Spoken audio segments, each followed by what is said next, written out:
नमस्कार मंडळी, कमल आहेर किचनमध्ये तुमचं सर्वांचं स्वागत आहे। आज आपण थोडीशी युनिक रेसिपी बनवणार आहोत। गवारच्या शेंगाचा ठेचा तो कशा पद्धतीने बनवायचा मी पुढील व्हिडिओमध्ये तुम्हाला दाखवते। व्हिडिओ स्किप करू नका, पूर्ण व्हिडिओ बघा, म्हणजे तुम्हाला पूर्ण रेसिपी ही समजेल। माझा व्हिडिओ आवडल्यास माझ्या चॅनलला लाईक करा, शेअर करा, सबस्क्राइब करा। चला मग आपण रेसिपीला सुरुवात करूया।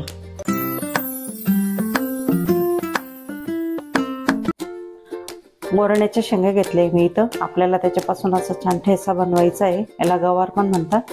अशा पद्धतीने त्याचे तुकडे करून घ्यायचे छोटे छोटे। हे मागचे पुढचे हे काढून घेतलेले आहे मी।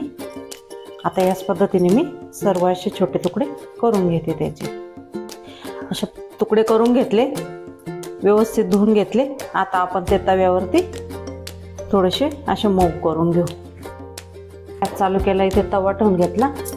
तेल टाकून घेऊ। थोडं तेल टाकायचं आहे, फक्त थोडंसं आपल्याला जिरे अर्धा चम्मच एवढं टाकून घ्यायचं। बाकी सर्व आपल्याला फोडणीला वापरायचं आहे। आपल्याला इथे टाकून घ्यायचं लसूण, त्याचे तुकडे बिकडे काय करायचे नाही। 2 हिरवी मिरची फक्त असे 2 तुकडे करून टाकले। ते आपली गवार घेतलेली धुवून ते टाकले त्याच्यामध्ये। व्यवस्थित अशी परतून घेतली आहे। नॉर्मल असं मीठ टाकून घे, एक असं चिमूटभर।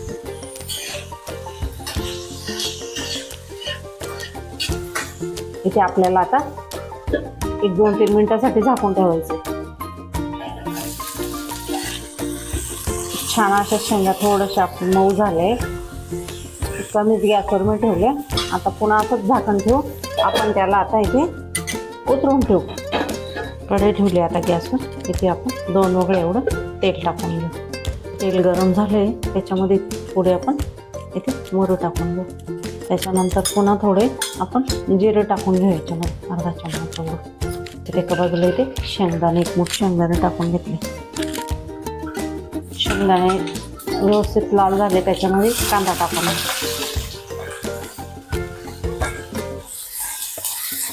थोडासा कांदा आपण इथं ब्राऊन करून घेऊ। थोडासा हलका कलर बदलला, इथे 2-3 कढीपत्त्याचे पानं असे छोटे छोटे तुकडे करून त्याच्यामध्ये आपण टाकून घेऊ। अर्धा टोमॅटो घेतलेला आहे ना, तो पण त्याच्यामध्ये टाकून घेऊ।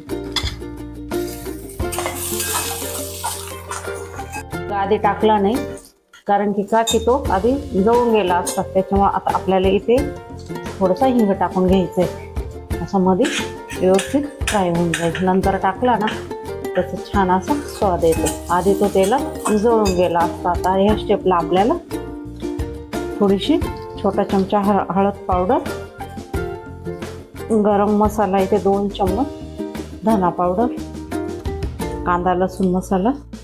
आता व्यवस्थित असं मिक्स करून कमी गॅसवरती त्याच्यात थोडी फ्लेवरसाठी कोथिंबीर, चिमूटभर एवढं मीठ, याच्यात टाकली मी थोडी 1 छोटा चम्मच एवढी तीळ। आता या स्टेपला याला आपण झाकून ठेवू। गवारच्या शेंगा ज्या आपण वाफ भरून घेतलेले आहे ना तव्यावर, ते बऱ्यापैकी आता आपल्या गार पडल्या।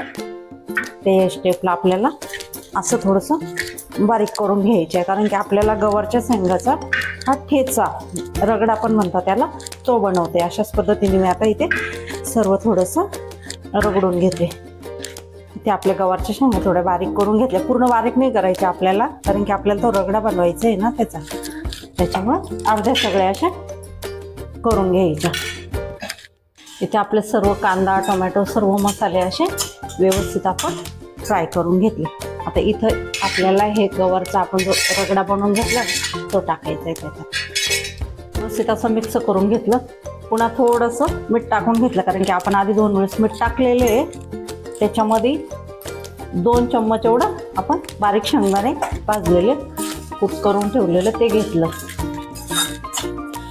तुमच्याकडे हा काळा मसाला नसेल तर आपला गरम मसाला टाकला तरी पण चालेल, किंवा फक्त हिरव्या मिरचीत बनवला तरी पण एवढा छान लागतो खायला। आता इथं आपल्याला थोडीशी गवार कच्ची असेल तर ती वाफवण्यासाठी 2 मिनिटं पुन्हा आपण झाकून ठेवू। 2 मिनिटं झाले, आता आपण कसं झाला ते बघू। आपला गवारच्या शेंगाचा ठेचा इथे तयार झाला। याच पद्धतीने तुम्ही बनवून घ्या, बनवून खाऊन बघा, खूप छान लागतो। डाळ भातासंग तोंडी लावायला किंवा असं डब्याला न्यायला खूपच छान लागतो। माझी रेसिपी आवडल्यास माझ्या चॅनलला लाईक करा, शेअर करा, सबस्क्राईब करा। धन्यवाद।